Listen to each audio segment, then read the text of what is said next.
Hey, what's up? Chad? Everybody? How's it going, guys? Sorry, a little bit late over here. Yeah, no worries. I feel like they improved the waiting room music. Did you also it sounded different to I me. didn't hear it at all, to be honest. So I don't. It's only for you. Oh. It's only your music. Oh, I think that might have just been in my head. You want to hear something kind of funny? I uh Yeah, sure. I just grabbed some like quick food before jumping on here because I needed to eat the things. I had some plans afterwards, but I got some Chinese food and I had a fortune cookie, and I think they're just getting really lazy about the fortune cookies because the fortune cookie was let me actually read the actual cookie because it was quite funny. Uh, It says, an adventure filled with good food and friends awaits. I'm just like, you're all just getting kind of fucking lazy now, aren't you? I mean, obviously, I'm Oh yeah. sitting down with friends eating food. That's kind of what you do. Yeah, they give terrible fortunes nowadays. Mine just says buy more Chinese food. I want to know, like, at some point, they're just going to have ChatGPT do it, right? Like, they're just going to just ChatGPT, write me 100 fortune cookie things, proverbs, what do you want to call them? Yeah, I wonder who writes those. It's definitely got to be ChatGPT going forward because you don't need to you don't need to pay a Chinese guy in Shanghai to write these things anymore. Yeah, I don't think they did that in the first place, to be honest. No, actually, border cookies actually don't exist in China. It's actually an American invention. Well, they should adopt them over there because I mean the concept is good. The execution really not so good. I've won the lottery 7 times on the numbers on the back. Yeah. Or you ever open one and there's no fortune inside and you're just like, well, that was just a waste of time. Now I get this stale cookie. That just tastes like ass.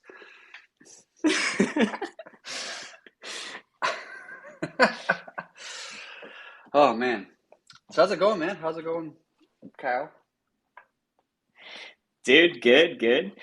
I shared a tweet that I made yesterday of streaming savers, which is like it was the best one that I could find on chain of someone that's done a streaming savers Yep. deposit already, and just like just seeing like the actual like savings of what it is and what it would have been is like super nice to actually see because you can just validate like that it's that this person just saved like about $90, which is probably like a good chunk of like a month probably of what the yield would Right. like you know what Yep. I Yep. mean. So Yep. it's a very positive validation of everything. Yeah, that's what is that? That is a let me do the math real quick. That's about a 93% savings, I think, or something like this, in fees. Yeah, and you can imagine someone like depositing crazy amounts of Bitcoin for basically no fees, like very small amount of Yeah, yeah. fees, and like like obviously that's not really been the case because it's only been live for like 1 day right now. But I think the biggest uh, Bitcoin savers deposit over the last year has been like 20 Hmm. BTC around Yep. there, and you know that's pretty large. But I think like I guess my prediction will be in the next year we will see savers deposits that are way bigger than that. I'm going to say double. I'm going to say we're going to see a 40 BTC savers deposit this year. That's my guess. I don't know, random. Yeah, absolutely. I mean, the point you made earlier was kind of dead on the money. Like, like if you deposit, how long do you have to stay in the pool, like as a saver, before you earn back the money you lost on the fees, both entry and exit, and then also you do account for gas fees and that kind of stuff as well. Like, how much time does it take? And so, because you're reducing the swap fees by like 90 something percent or whatever the hell the number is, you're cutting down that time by you know a lot, a good portion. And so you're really just you're spending more time in the pool like earning versus in the time in the pool like um, earning back the fees you pay to enter and exit. Yeah, exactly. And I do see some savers like they already kind of do this, where they just enter in very slowly. So they should just make it so much easier, and especially for people that really want to go in with some size, they should make it much simpler to do so. And yeah, I think it's gonna be a lot better for the saver. Like I do I feel like I kind of wish that we did streaming swaps first rather than savers, and kind of like built off it that way. But like that wasn't really a concept that was like conceived Yeah, yeah, yet. So it's like it would have been so cool to have this like from the very yep. start, and just like see how it grew from that. Because I do almost feel bad for the people who like deposited, and are still earning back their fees if they did like a crazy big deposit or something like that. But Yep. you know, I want to know how long it takes until we get our first like $1 million deposit. That's what I want to see. It's going to happen, right? yeah. I mean, for sure. There's probably. I mean, actually, I wonder how many $1 million LPs there are on like Uniswap, for example, or like the biggest curve LP. That's a good question. I actually have no idea. I mean, most of those things are just led by whales, right? In almost all sense. Because it's the whales that have like, 80% or 90% of the actual like liquidity of crypto. So like they're the ones really leading the way when it comes to like LPs and swaps and all this kind of stuff. Yeah, 100%. It's actually pretty well distributed for THORChain savers vaults. I believe on THORChain.net on that page, you can see like a pie chart breakdown of everybody, Mm-hmm. and it's like it's really not like skewed towards any like individual or anything like that. It's pretty evenly broken up. Obviously, like there's plenty of smaller deposits, and there's definitely some bigger ones. Probably the biggest being like around like 25 to 30 Bitcoin Mm-hmm. Mm-hmm. total. Uh, but it's a couple thousand people, and it's only 600 Bitcoin in the pool right now total, in savers. I mean, Yep. so it's like it's really nothing crazy.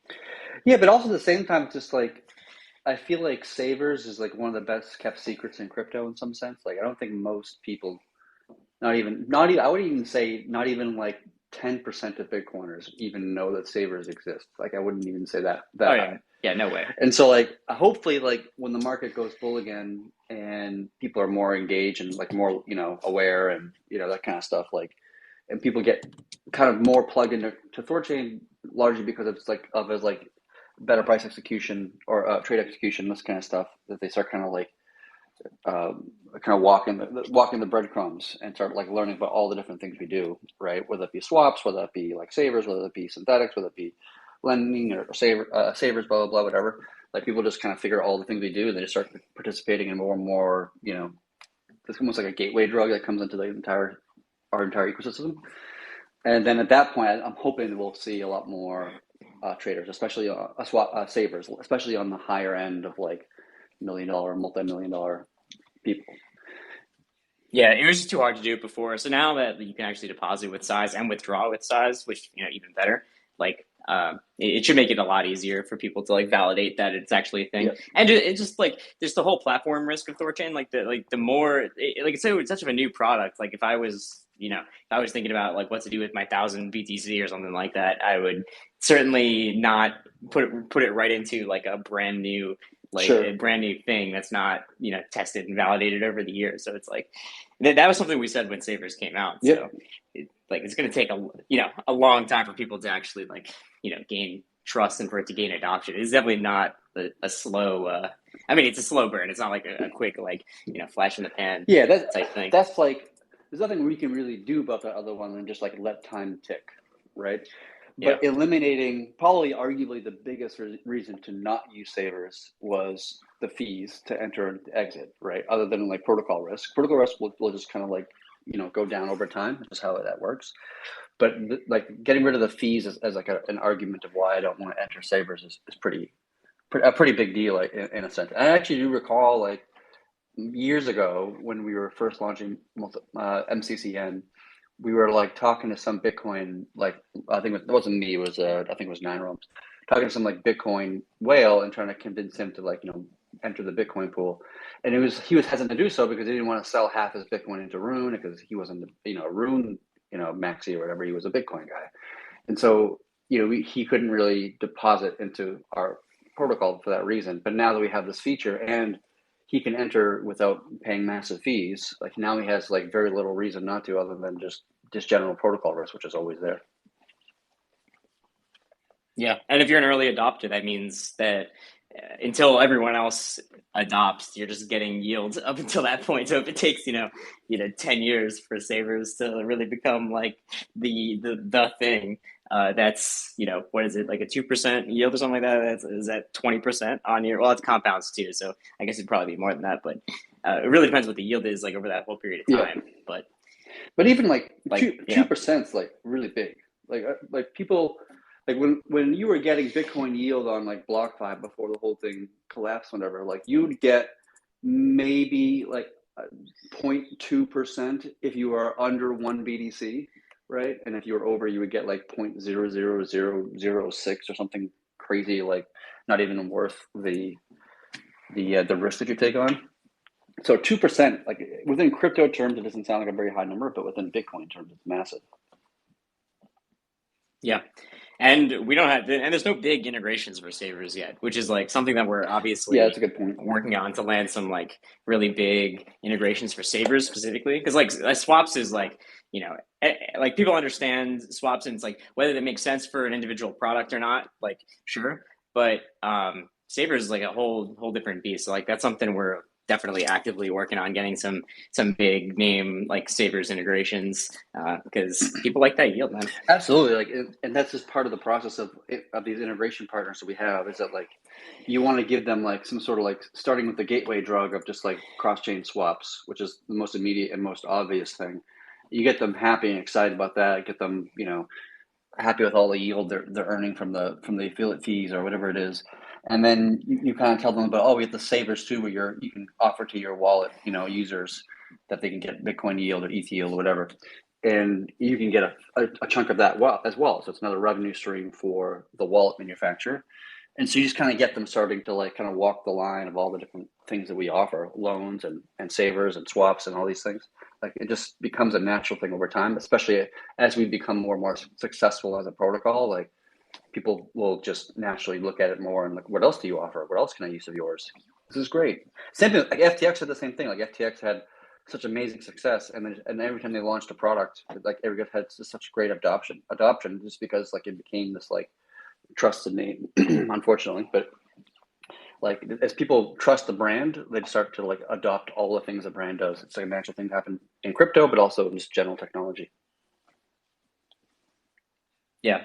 And going along with what you said, like, so let's say an interface just adopts savers and they're like, wow, this is great. And it's, wow, all our users are getting all this yield. It's like, well, if you did swaps too, that like, and then that's what actually powers the yield towards savers. So if you do savers, then it only makes Yep. sense to consider doing Yep. swaps, because that's actually what generates the yield. So it's like it is kind of, it could be like a kind of a backdoor adoption driver in that way, just for on the integration side of things, because you get a big wallet, a big name doing a savers integration, then they're like, all right, well, we could, they're getting 2% right now, but if we do swaps, like that could actually, we could use our own users' swap fees to then power the yield for the other users, Absolutely. and like, it's just using all of our products, Yep. because everything works together so well. Yep.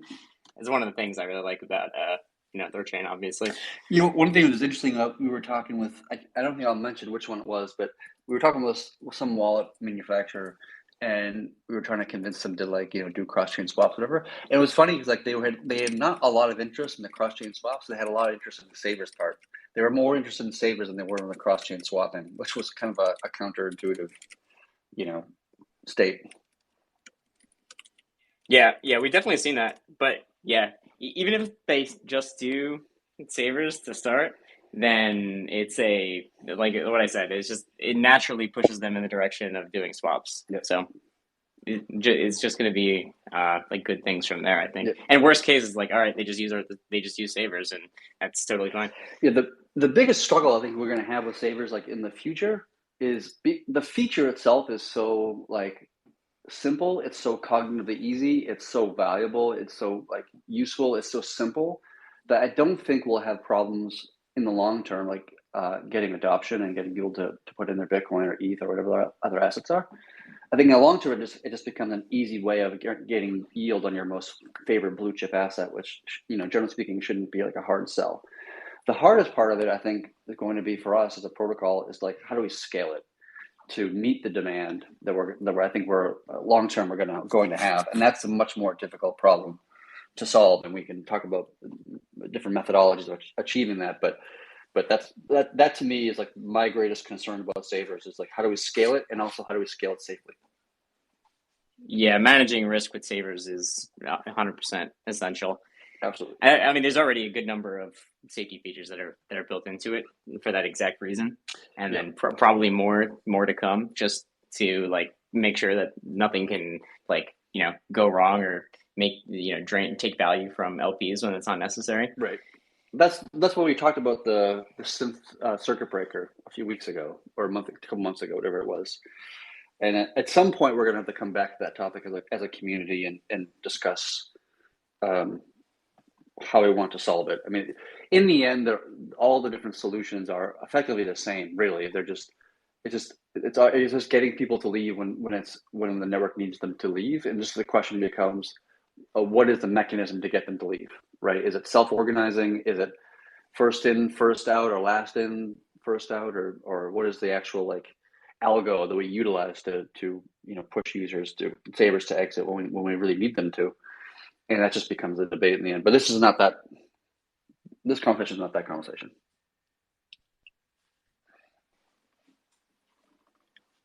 Yep, for sure. So yeah. But one thing that we should mention is that streaming savers is live for all deposits, but you can only access it. Anyone can access it by just doing a deposit or withdrawal, but the quote endpoint needs to be fixed. That'll be fixed in the next release. So that'll be a change that's coming soon. So right now it's not reflected in the UIs. So you won't see it right now, but it's there. Yep.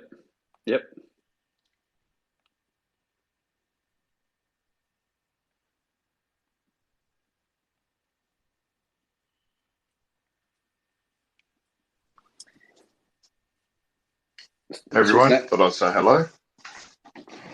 How's it going there, Grassroots Crypto? Good, mate. Yourself? Yeah, pretty good.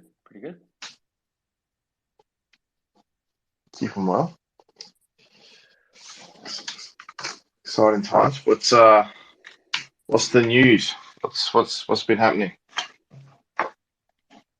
Well, the next thing we have to do, at least in my mind, the one we're focused on most in the moment, is getting the streaming loans and streaming savers to the quotes endpoints to be fix those bugs that are known.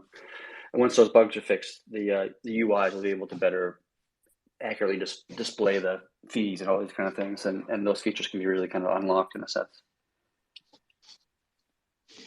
I was thinking that for the scalability, or for first of the $1 million, I think that's just a matter of time, because as we enter the bull, $1 million is going to be much easier to achieve. You need a lot less crypto to hit $1 million deposit in the savers. So that's just a matter of time. I think it will scale up, but I think you touched on it. It's the circuit breaker. It's when you come into the bear that might be the problem, particularly with stable coins. That scaling when the price of everything starts to go down, and you've got a lot of crypto in there. So yeah, they're my thoughts. I think that's something that's going to need to be dealt with at some point. Absolutely. We're not in any rush to do so because it's not any pressing thing at all, but definitely needs to be addressed at some point in the future. Hopefully sooner than later, to just makes me feel better to get these things solved and not lingering. Yeah, and the economic incentives are already there with the dynamic yield adjustment for savers, depending on the how close to the cap it is. So that's pretty good. People are only making like 0.1%, they might leave, or nothing. So that'll help. Yeah, well, that's already a thing that's there.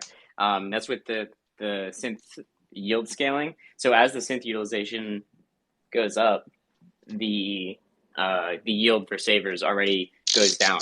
So that's already a thing basically. So the savers yield approaches zero as synth utilization approaches 60%. Yep, that's the one. It was a nice update for anyone, and I put it in my video that I released a couple of weeks ago too.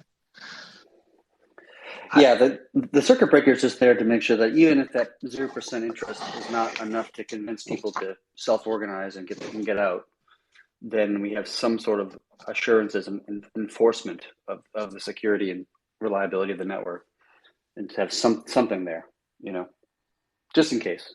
Because you're right, is enough, and people just leave on their own accord, and that's all you got to do. But just to be absolutely certain and absolutely sure, it's best just to have some sort of mechanism to kick in.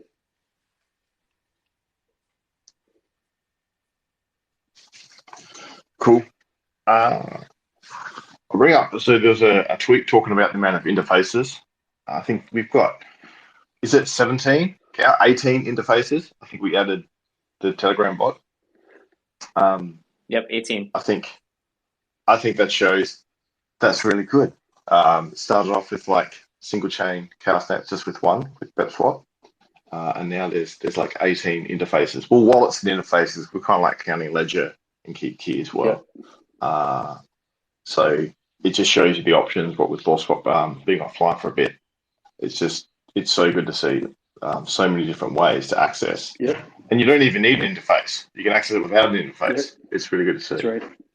The funny thing about that number though is that we have a number because we're early. Like if we were further down the road, we were more mature as a protocol, then we wouldn't even have a number at all, because so many UIs would interface and integrate without talking to Nine Realms or other people and that kind of thing. And so it's just like, it's kind of funny we have that number only because we are hand holding individual interfaces to be added one by one, more or less. But at some point in the future, when we're gotten further down the road, it'll be an unknown number, some number that nobody would ever really know the answer to. Yeah, that's why things like memoless transactions will help achieve as well. Absolutely. It's good. It's still fun to track. So I think we're doing that as a part of trying to then get the volume stuff correct, and then we can try and get, because we can track volume via affiliate, I think it is as well. So it's just trying to get some of that lower level metrics and data. Yeah, absolutely.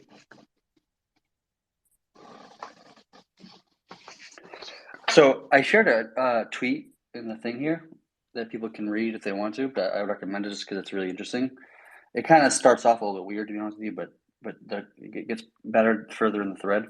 So this Mac N BDC is like kind of like a well-known influencer or trader guy, and this is like, this is a very interesting strategy by DeFi Spot to build their community or build their users through influencers. And so they've got this like pretty large network of like, well-known traders and investors and whatnot that are like starting to tweet and, push the DeFi Spot UI as advisors. And so I'm very curious to see like how effective this kind of like marketing approach is. Like, does it actually yield like a huge amount of trade volume, or does it just kind of like, speaking into the wind and it kind of just goes away or whatnot? But all that aside, this tweet's actually a really great tweet because it goes through like all the different interfaces that allow you to just swap in general, all the different like, protocols. And it does an actual trade or a swap or whatever between, for 1inch and Uniswap and, what else was there? It was Dodo was one of them, Llama Swap, like Matcha, Binance, I think was one of them. Curve, I think was another one. Just like a bunch of different like DeFi protocols, and then compare the price execution to those. I think it did like 10 or 12 in total, whatever the hell the number was. And like it compared that to THORChain, and THORChain like beat them all, like very consistently, just beat them all in price execution, which is pretty, if you think about it, it's a pretty remarkable thing. Like we just kind of came out of nowhere and we like just built a really good fucking product that just outperformed the rest of the industry, which is pretty something to be proud of.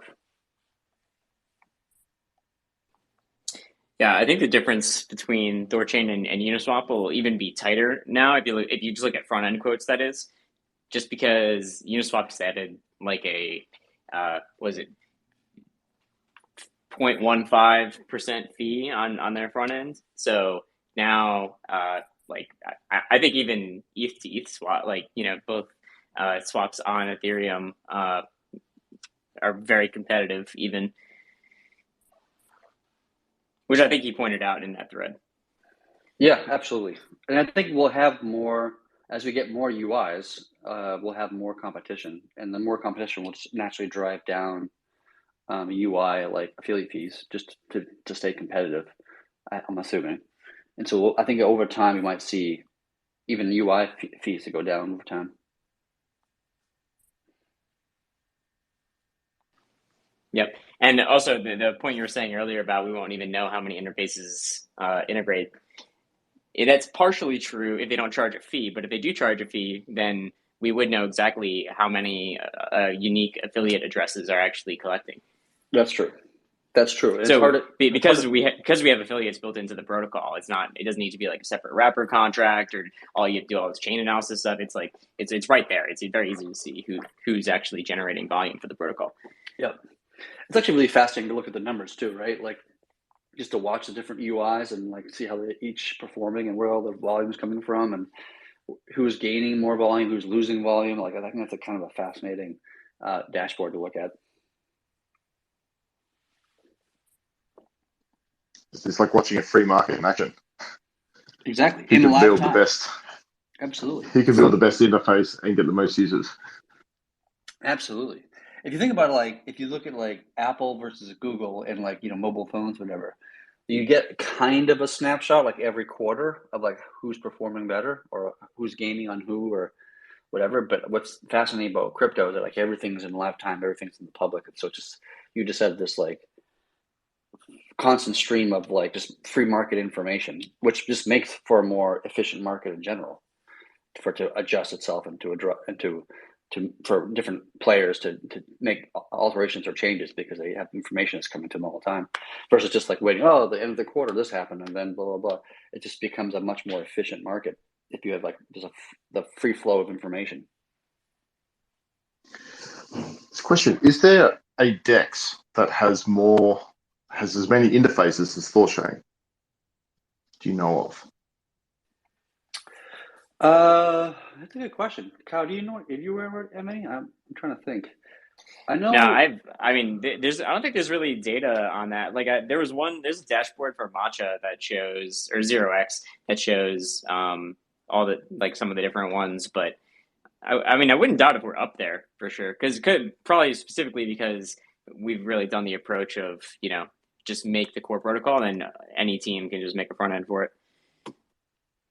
The only thing I can think of off the top of my head, and it's actually not a DEX, it's a lending protocol called Liquidity, whatever it's called. And that one conceptually has the same viewpoint of THORChain in the sense that it doesn't they don't build their own UI. They allow other people to use their UI. And so like I think they have a bunch too. I don't know the exact number off the top of my head. I think it's like 10 or 12 or maybe more. Who knows? But they have probably a similar amount to them. All right, cool. So then, like most of them, like Uni and Sushi, they build their own interface and that links into the back end. Like it's just like one deal. Pancake. Yeah. So it's hard to know something like Uniswap. It must be a really high number because I'm assuming that Uniswap is integrated with a bunch of different wallets, or a bunch of wallets are integrated with 1inch, and 1inch being a DEX aggregator is connected into Uniswap and other ones as well. So it depends on how you define front end, and it kind of gets a little bit gray, right? But I would imagine that Uniswap, I'm guessing, would be the largest, and it's hard to know how many they actually have. I'm not even thinking about aggregation because we'll aggregate into those other protocols, and then I think aggregation would be impossible to track, right? I don't even know how to do that. Yeah, well, it's definitely more difficult, but it's easy. It's easier on ours because we have the affiliate fee than it is for Uniswap. Because for Uniswap, I think it just looks like a transaction from. I guess you could do it from a transaction from 1 inch. I guess you could figure it out from that, I suppose. Sweet. Yeah, it's probably impossible to know exactly how many interfaces use Uniswap because probably so many of them probably just use the the straight up contract. So there's really no way to do analysis on it. Maybe there is. Honestly, I don't know. Everyone has data on that. I'm kind of curious. I'd be curious to know like what percentage of the trade volume on Uniswap is their official UI versus all the other sources of volume. That's what I'd be curious to know. Well, I think you'll find out pretty soon, based on them implementing a fee now, and then how much of that moves off of it. Now that they have. Yeah, I mean, I'm sure that number's gonna dive after they actually like enable this whole thing. We'll see. To be honest, I don't understand why they're even doing that. Like, I know they need money to pay devs, and they have like offices in New York City, and they got lawyers, and they got devs, and they've got like a pretty large team, and it makes sense that they do a large team. But like, considering how much like Uni token they have as an organization, I think it's like in the hundreds of millions of dollars worth of like Uni tokens. So it's just like, do they really need that 15%, 15 bips? I mean, I don't. It must be something I'm missing, but I just don't understand it. Well, they're missing a token within a utility. Well, yeah, but they still have like, even with all that, the Uni token is still worth a good amount of money. Right. It's 2.2 billion at the moment, right? Which is about what is that? About 4 or 5 times larger than Rune. So, I mean, you're right. It has no utility, and it's just a governance token that nobody wants to actually hold and vote with. But still, like, it's still worth 2.2 billion. I don't understand why they need to put the 15% thing on the top.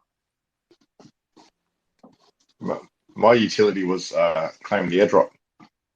That's the only time I held Uni. It's so good.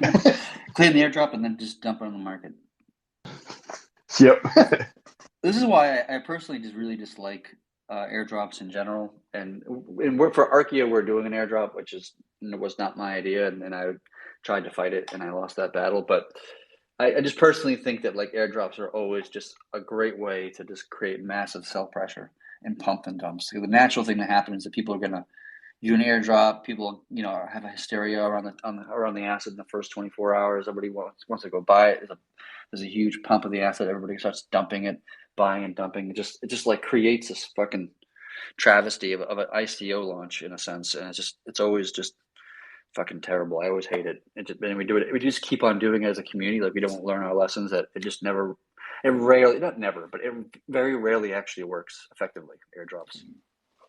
Well, yeah, it's just a marketing thing. It's like, oh wait, everyone got all this. Like, I just got free money from this protocol, and now I know of this thing. So it's literally just a marketing expense, and yeah, it is kind of based off of just speculation, and I mean, it's literally all it is.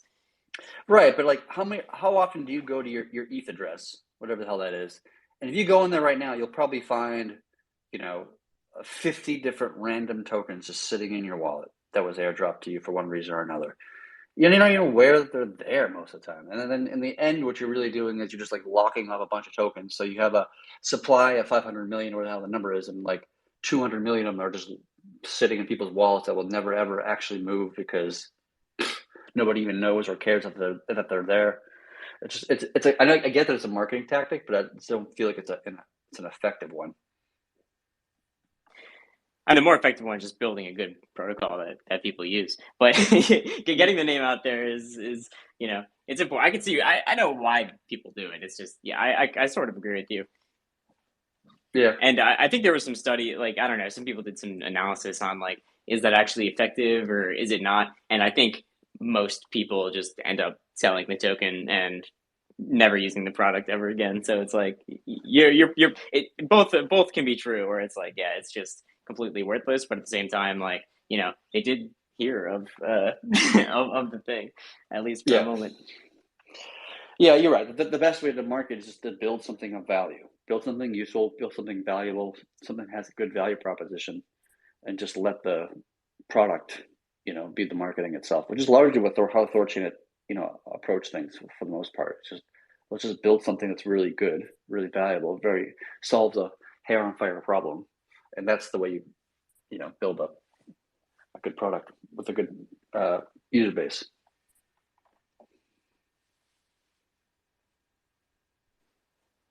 Yep. So other than streaming savers, sorry, going back to this, there's also streaming loans which are live, but they can't be accessed yet, not until the next version. So I think people are probably going to have to wait until that's accessible. It is accessible in the protocol. You can do it, but the quotes are still incorrect because the quotes weren't added correctly, and I think THORSwap, which is one of the two interfaces, THORSwap and Lens. I think THORSwap might have paused it right now just because of all the quote wackiness and things like that. So I would just hold off for a little bit until the next version is adopted, which should be pretty soon. Yeah, you can do it now if you handcraft your message. You can open up a loan with stream a loan. I think it's already happened a few times. Like people have actually done it, but you're right. Just the quotes in point that's got a bug in it. We have to fix, which is literally going out today at some point. Yeah, exactly. So it should be out pretty much ASAP. Then everyone can stream savers and loan. Then we have streaming everything. So yeah, exciting. Another one. Those two features, in my mind, are feature complete, with the exception of savers. There's one more feature I'd like to add to savers at some point in the future, where I'd like to add fixed rate interest for savers. That's something I've been toying with for quite a while, and I know how to do it. But at some point in the future, I want to add that, but not today or tomorrow. Just probably next year. Cool. Yeah. So fixed rate and circuit breaker for savers. Yeah, circuit breaker is also an important thing to do for sure. We gotta call it something else other than the circuit breaker. I hate that name. for Yeah, what you can call it. what these things are. You can call it something else. I don't really know a better term for it, to be honest with you. I'm open to other suggestions, ideas. The other thing that I kind of wanted to bring up, I thought would be really interesting concept, and I just floated it to the community like a half hour ago, or an hour ago, whatever it was. But is this idea of like swapper clout, and so the problem that it's trying to solve is that is primarily the biggest problem it's trying to solve is that like our bots are obviously arbitering our pools, and we want them to be as capital efficient and as effective as we can make them, right? And we saw recently in the FTX like hacker, like all the volume passing through, that there were times in which the pool price kind of deviated from the market price, in part because our bots with limited capital tried to arb the pools back, but they didn't have enough capital to do it in a single trade, and so but their first trade got held up in the delayed outbound for like an hour or something like this, and so they couldn't do another trade for like an hour. So it took the pool like hour, 2 hours, something like this to actually get our back.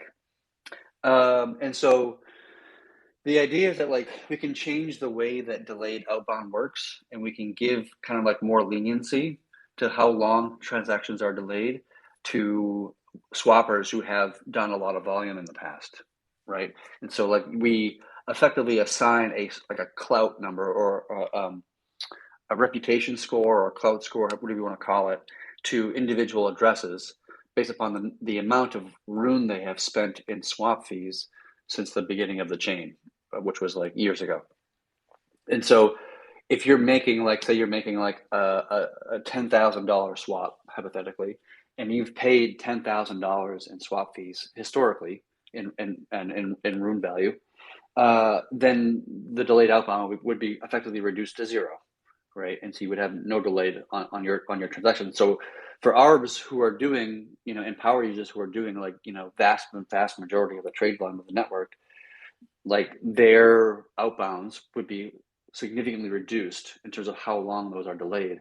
And because you're reducing the delay of those values, those outbounds, the other ones are also reduced as well inherently, because the delay itself is relative to the amount of output value being pushed out.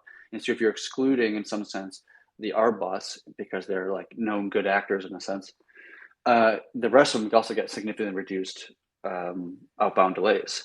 And so I think like the net result of this would be a really happy medium in my mind between the giving users like the best UX you can give them and can very fast execution on trades and swaps, and balancing that with security of the network. In the past, people have actually literally brought the topic of like, let's just get rid of the outbound delay entirely and just like cap it and get rid of it up, like make it the whole thing. And I've always kind of fought against that personally, but I feel like this is actually a really good balance between those two things because you're being much more smart and much more targeted about how you're applying the delayed outbound, and you're focusing it really on not so much the ordinary traders or the power users or the art bots. What you're really focusing it on is like the unusual traders or the suspicious traders or the, this guy came out of nowhere and is like trading like $100 million or something like something crazy, whatever.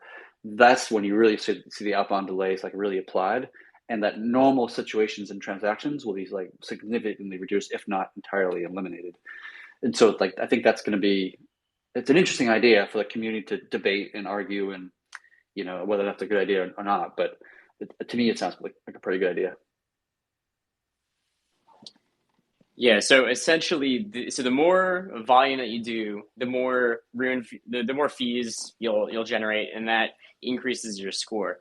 And then, would that what would actually cause the threshold at which you're delayed to go down? Is it based on like the top ranking, like the top like scores are the ones that get the decreased or removed delays, or is it No, based on like a score threshold? It's based upon when we calculate, say you have an outbound transaction of like $10,000, right?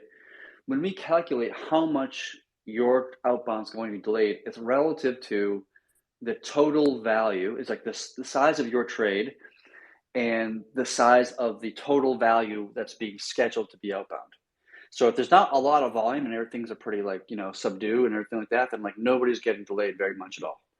But if somebody like, exploited the network and they're like, they're extracting $10 million worth of assets or something like this, then that's a huge amount of value. And then like all transactions are delayed in that hypothetical scenario. And so when we calculate how much outbound value is going out, we subtract the Clout scores from each of these, outbounds and your outbound to have a new value that's far smaller and far, less than what it is like the actual value, like the actual value minus the Clout score value effectively. And so that just makes the whole thing a lot more efficient and a lot more user friendly. Got it. And do you think it makes sense that the Clout score doesn't depreciate over time, that it's just up only, or do you think it should have some kind of like recency, or maybe discount older volume and only take into account newer volume, or do you think it makes sense that it's like an up only thing? To me, I would calculate the Clout score as an up only thing, but we could imply like a maximum cap to how much Clout score can be applied to any particular outbound. So it wouldn't be like an infinite number. So like we wouldn't want to give more than a $1 million Clout score applied to a particular outbound, but maybe they've earned 5 million. I don't know. Something like that might be possible. But right, yeah, that does make sense. It should just be like an up only thing, just to track the score correctly, and then we can handle that number, whatever that number is. With we can divide it by 2. We could do set a maximum of 1 million. I mean, there's a bunch of different things you theoretically could do, and we can talk about those things too. Like we can have that debate within the community. Brana Vegeta, do you have a question? And if anyone else has questions about this, it is a completely new concept that is just like starting discussion on right now. So if people have questions about it, go for it. Vegeta. Hi. I don't have a question about this. I've been kind of out of the crypto scene for a while. I basically sold everything in summer of 2021 and never looked back. But I did hold a lot of Rune before. Made a good profit. But I was just wondering, what is what are the plans for XMR? I don't know if you guys already went over this, but I just wanted to know. Do you guys have any plans to integrate XMR to THORChain? So XMR is a very kind of complex topic. It is something, XMR is Monero, by the way, if anybody doesn't know. So Monero is by far the most complex or the most difficult chain to interface with, and that's largely because everything is private by default. Because you have all these ring signatures, and you have all this complexity, and the network needs to have clarity and de-encrypt or dox these individual transactions so that it can make a consensus on what the transactions that are happening. All that to say, it took a lot of work, and we've actually already done most of that work. That took a long time, and we actually have a fork of THORChain that's like sitting in a repo somewhere that did all the work to accomplish this particular task. The last kind of like component to getting this thing to work is how do we store those assets, the XMR token, securely? And that's a little bit more complicated than it sounds. Initially, we had done it in a way that utilized the multi-sig of Monero, but even their own devs publicly said that it's not recommended that you use this thing. It's been known to have several exploits and problems, and it's really just not recommended to use. So in order for us to do it, we have to make some changes to threshold signatures, which is what we use to secure assets. We have to make some changes to that, and that would be no small amount of work either. And to be honest, we just don't have the technical staff at this time, which I'm actively interviewing for and talking to people, but we just don't have the actual staff right now to be able to build that out. We have to do a lot of things, like we don't even support EDSA chains quite yet, and that's another thing that has to be done before we can start to do the Monero rig signature stuff. So it's just like there's a bunch of steps we have to take. None of them are very simple or straightforward, and we don't even have the correct staff to accomplish that particular task. So we have to there's a lot of work that needs to be done, and we need to hire the right people to get there. But my own personal 2 cents, and I know that like Lena agrees with me and other people, but it's like we're all very excited to get Monero added at some point in time, because I think it's a really valuable chain to be added for a whole host of reasons. So I'm excited to see that happen, but it's just we're nowhere close to getting there, and it's going to take quite a long time to get there. Also, if you've been out of the loop for a while, you should check out Sarai Dex too, which is another dev, is not related to THORChain, but someone who's like been in this space, and it's not a fork of THORChain, but it uses very similar concepts and is very heavily inspired by THORChain. This is SERAI. And it definitely, it's not Monero focused, but like that is basically the purpose of the network, is to be like a Thor like with Monero. So it's not live. It's still in development. But yeah, you can check that out if that's something you're interested in. Yeah, I actually don't know how Sarai secures the assets, because they're definitely not using virtual signatures, because you can't. So I'd be shocked if they did. And it's probably going to be them using the multi-sig that the devs say not to use. So I'd be curious to understand how they're actually doing it.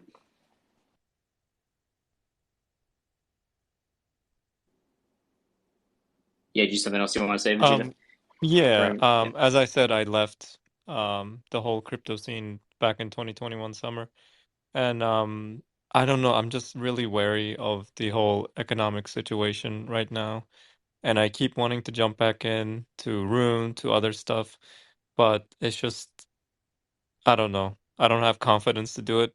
If you guys were to like sell, not sell, like pitch Rune again to someone who wants to come back, or like someone new, what would you say is the biggest attraction to Rune?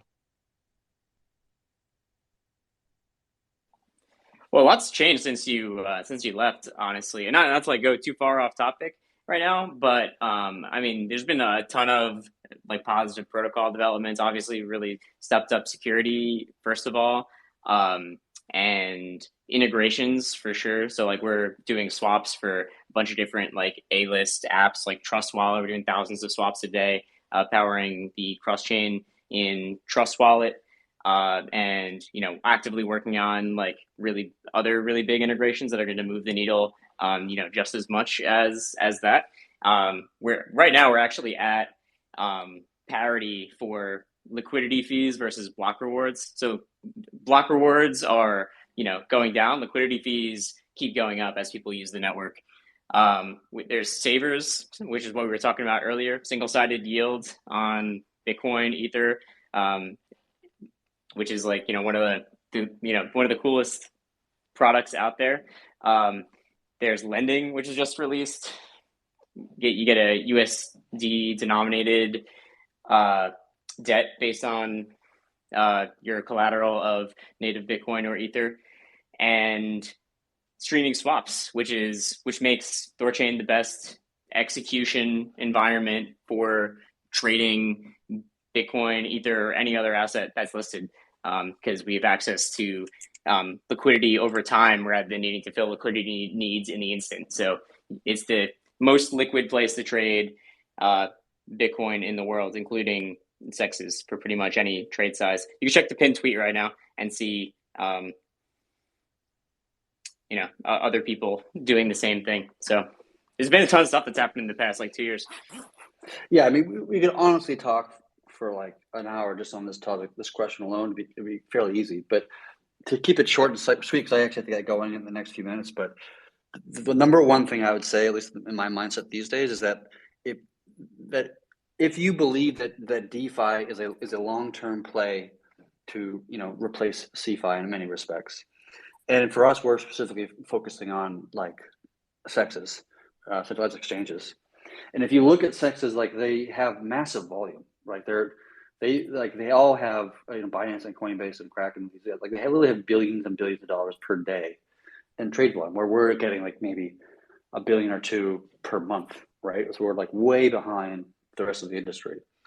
And even something like Uniswap, which is like the biggest DEX by volume today, it gets $1 billion a day, but it's really only actually trading Ethereum and shitcoins. It is $1 billion a day on just mostly fucking shitcoins and Ethereum, right? And that's just like, it's kind of crazy that they do that kind of volume this early, and there's still so much to be had, and they're not trading the most like important asset, which is obviously Bitcoin. So it's just like there's a long-term play of just like DeFi being able to outperform, to be more fast, to be more efficient, to be more readily available, to be cheaper, all these things than what CeFi can possibly execute. And we're now proving that DeFi, and specifically THORChain, can outperform CeFi in every way, both in speed, both in execution, both in price, both in fees, like all of these things. And if you just kind of play this out of a long term, and if you have the mentality that I have, which is that like in the long term, DeFi is going to, have 90% of the trade volume of crypto, and that most of the trade volume of centralized exchanges like Binance and so forth are really going to be about fiat and stables and like that kind of thing. Then you're going to see like the industry move from, about $2 billion a day in trade volume in DeFi dexes versus the 10 or plus or whatever the hell the number is in CeFi. And like you're going to see that flip where CeFi is going to have 10 or $20 billion in trade volume, and CeFi is going to have like closer to $1 billion or $2 billion. Especially in the long term, when like crypto, if you believe like I do, that crypto is going to become much more part of like society in general, and becomes less of a niche concept and more just generally adopted. And we're seeing that even with like that Fink guy, the CEO of BlackRock, talking about that. That's like a big, huge signal. Like guy runs like 14 or what is it, $20 trillion worth of assets. It's fucking insane.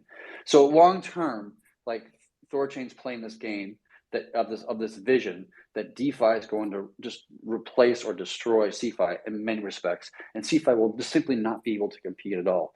And I think we're seeing that happen. I think it's not just a vision or a hopium kind of mentality. We are literally seeing it happen this bear market with THORChain, with the integration of like MetaMask and Trust Wallet and all these other UIs that are integrating with us, with the execution of these trades, offering better products than what CeFi has ever been able to do, like lending, for example. Even our Savers product is far better than what any CeFi-related provider could ever have done. BlockFi, Voyager, all those guys that just collapsed on their faces, they were never capable of executing what we as a community are capable of executing. So long term, I'm super bullish on Rune and just on DeFi in general. And so that's why you might want to I won't say invest. I'll say that's why you might want to learn more and read about what it is we're doing.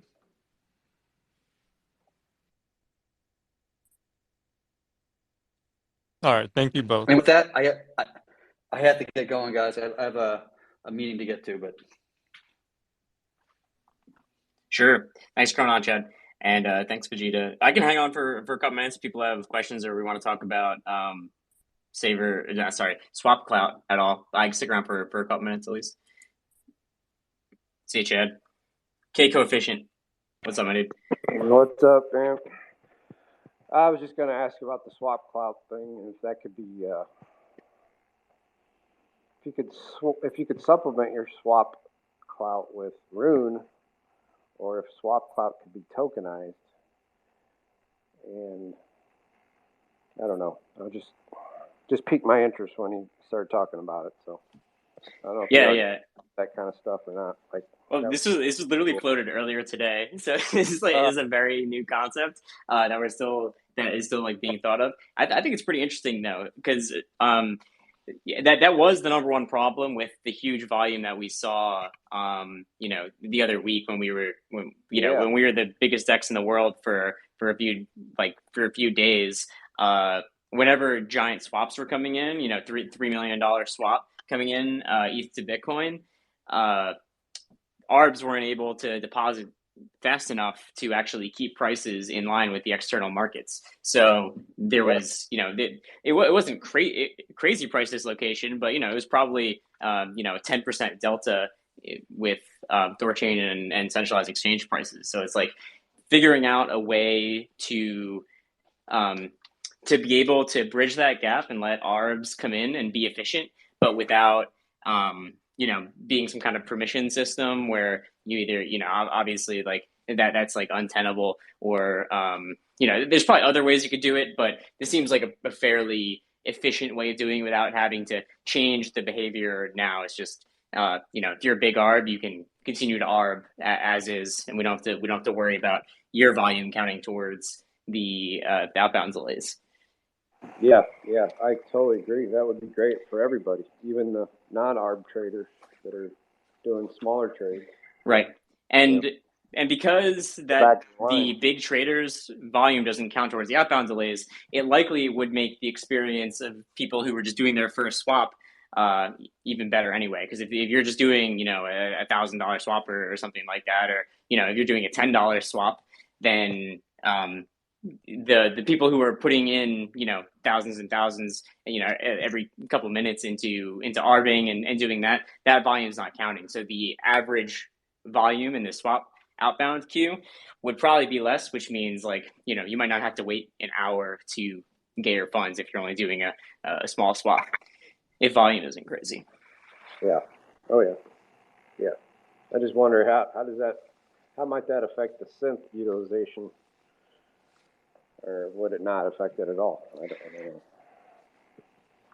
Yeah, I don't think it would affect the synth utilization. It not directly, at least. It just means that ARBs can deposit without having to wait an hour or withdraw without having to wait an hour. So, I think it would just make things more efficient. And it also, an interesting thing is that it kind of puts a real score on your. You can literally see who on the network has generated the most fees and things like that, which will actually be kind of interesting, I think. And I think there's going to be a couple people with some pretty big scores. There's some of the big ARB bots on the network that you see have thousands of pages of transactions that are doing swaps every couple minutes. Yeah. I have thousands of trades, not thousands of pages of trades. I mean, that's pretty impressive if you have thousands of trades, honestly. Well, I've been here a long time. I just thought maybe Chad's already thought of it, possibly monetizing or tokenizing the swap clout itself, and then you could trade it, You could trade it. Right. But the whole point of it, it could it's possible, but I doubt that something like that would work. There's other ways of doing it. You could do a bond or something like that. You could have, swappers put up some kind of bond where they could get slashed or something, but then it creates like an extra barrier where it's like, you want swappers and arbors to be as capital efficient as possible, so that they got to put up half of their stack into just a bond just sitting there. They're going to be less efficient at arbing. So Not efficient, right? No, that makes sense. Keep it simple.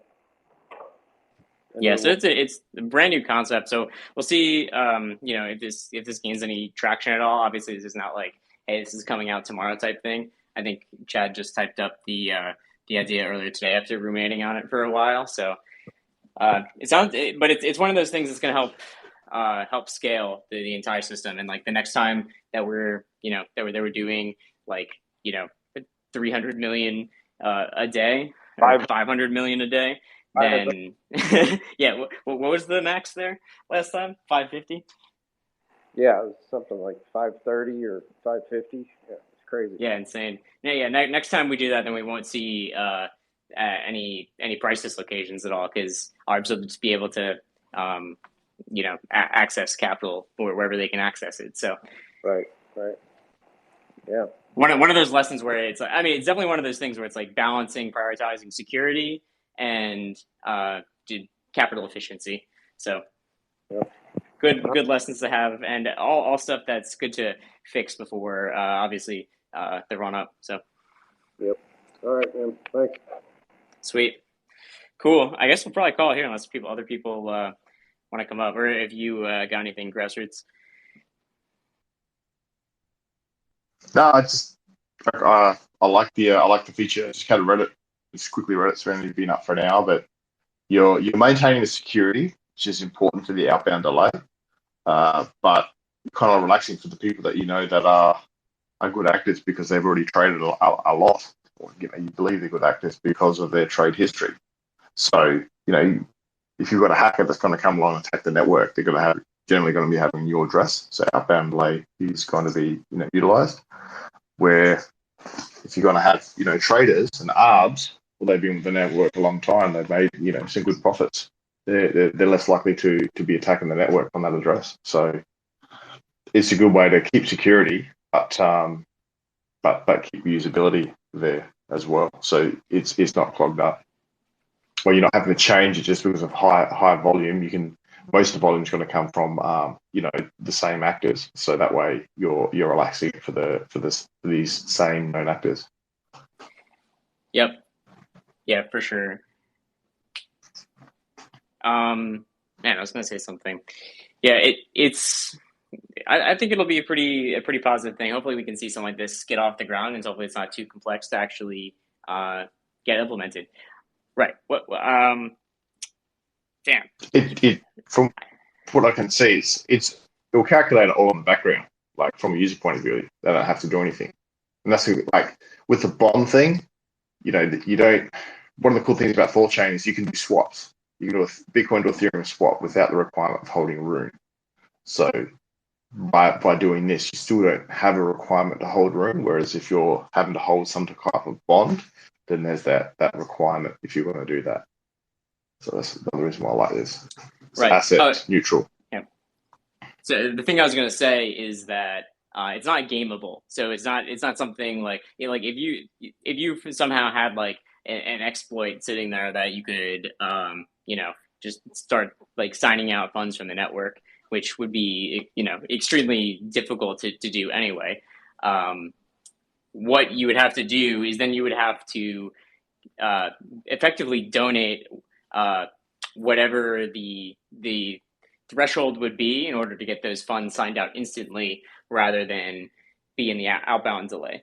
So you would have to effectively donate your profit of whatever the extraction value is in order to bypass the outbound delay. So there's really no way to game that, because that ruined value is just donated to the nodes and the LPs. So that's not something that you could collect on, right? So it's not really something that you could game. It's really something you have to do naturally. And if you're a black hat or something like that, you're not going to run an R bot for 6 months to do some kind of attack or something like that. So it creates a big barrier to entry for bad actors, while still allowing good actors to do what they do. That's right. To steal 100,000, you have to donate 100,000. It's like a zero sum game. Yep. Exactly. All right, guys. Sounds good. Let's wrap it up. See y'all next week.